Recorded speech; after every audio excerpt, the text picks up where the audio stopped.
Hari ini pada kesempatan yang berbahagia ini, saya dan anggota kelompok saya akan menjelaskan tentang apa sih understanding by design. Yang pertama itu akan dijelaskan oleh saudari Rohana. Namun sebelumnya di sini kita kenalan dulu ya. Yang pertama itu ada kelompok kita yaitu Rohana Safifi, ada Alfandi, Irfan Jasmayadi, dan Rika Atanisa.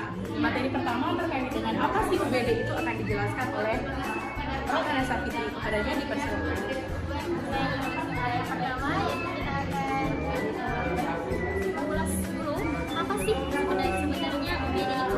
UBD itu adalah understanding by design, di mana understanding by design ini merupakan pola pikir alur dari guru sebelumnya yang sudah ditelaah dan diimplementasikan saat ini untuk menyesuaikan kebutuhan daripada siswa, objek yang akan dituju, dan juga tujuan jangka panjang, jangka pendek, dan jangka yang selanjutnya yang difokuskan kepada peserta didik, kebutuhan serta karakteristik dari berbagai macam di dalam kelas sesuai dengan tujuan pembelajaran yang ingin dicapai. Terima kasih.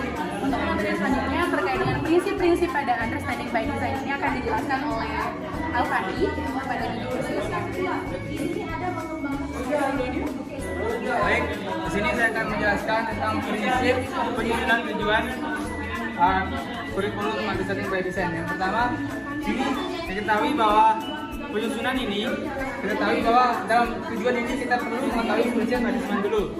Jadinya ketika kita sudah mendapatkan hasil dari prinsip manajemen ini, kita akan bisa menyusun tujuan apa yang kita mau. Contohnya misalkan kita ingin anak atau peserta didik ingin gemar dalam membaca atau literasi, sehingga kita tidak bisa hanya meminta peserta didik untuk kamu harus suka literasi, tapi kita juga harus memberikan fasilitator atau dorongan kepada dia. Contohnya kita membuat di dalam kelas berupa pojok baca, sehingga oleh sebab kita bisa membiasakan anak untuk rajin atau menyukai literasi. Mungkin sekian.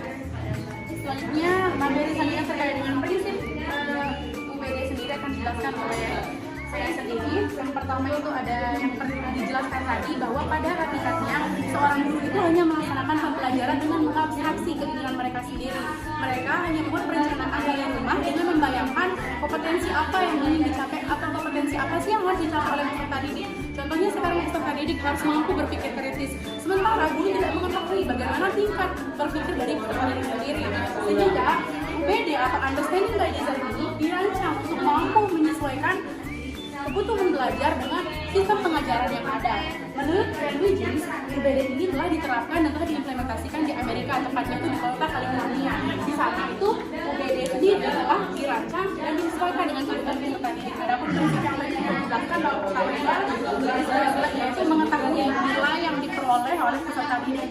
Kemudian membuat sebuah perencanaan tujuan seperti yang disampaikan oleh teman saya tadi, dan yang terakhir itu akan dijelaskan oleh teman saya yaitu Irfan Jasmayadi. Kepadanya dipersilakan. Terima kasih. Baiklah, saya akan melanjutkan untuk menjelaskan perencanaan pembelajaran. Seperti yang kita ketahui, seorang guru harus mampu membuat perencanaan pembelajaran. Nah, di sini sebelum kita membuat atau merancang pembelajaran itu sendiri, kita harus memperhatikan dari prinsip asesmen dan prinsip penyusunan tujuan. Di sini tujuannya kita memperhatikan kedua prinsip tersebut untuk mengetahui apa yang dibutuhkan siswa dan seperti apa kondisi siswa, agar ketika kita membentuk perencanaan pembelajaran ini siswa bisa lebih transparan dalam pembelajaran.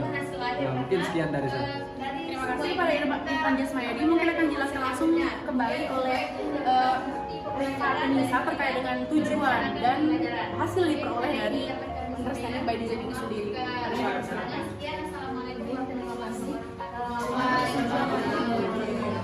Prinsip pengembangan kurikulum dari ini adalah akan menghasilkan siswa yang mandiri, aktif, kreatif, sehingga guru harus merencanakan rancangan pembelajaran, tujuannya, kemudian penilaian atau asesmen apa yang akan dilakukan oleh siswa tersebut, sehingga akan menghasilkan peserta didik yang nantinya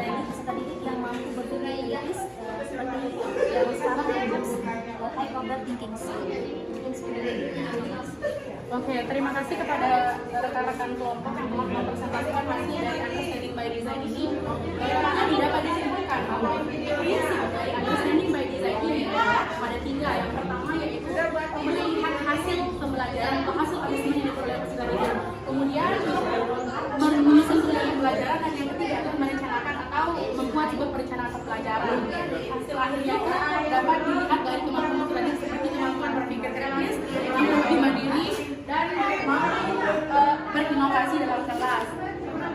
Oke, tips untuk seluruh guru-guru dalam rangka mengembangkan UBD sendiri ini adalah merancang pembelajaran ini dilaksanakan di akhir, bukan pada awal. Jadi kita tidak boleh mengabstraksi kemampuan peserta didik kita, melainkan kita harus melihat bagaimana mereka. Sekian dari kami. Adapun literatur dari hasil kerja kelompok kami yaitu ada Grand Wiggins tentang Understanding by Design, dan yang kedua itu adalah prinsip pengembangan kurikulum yang ditemukan oleh Dr. Andi Susilana. Sekian dari kami. Assalamualaikum warahmatullahi wabarakatuh. Waalaikumsalam.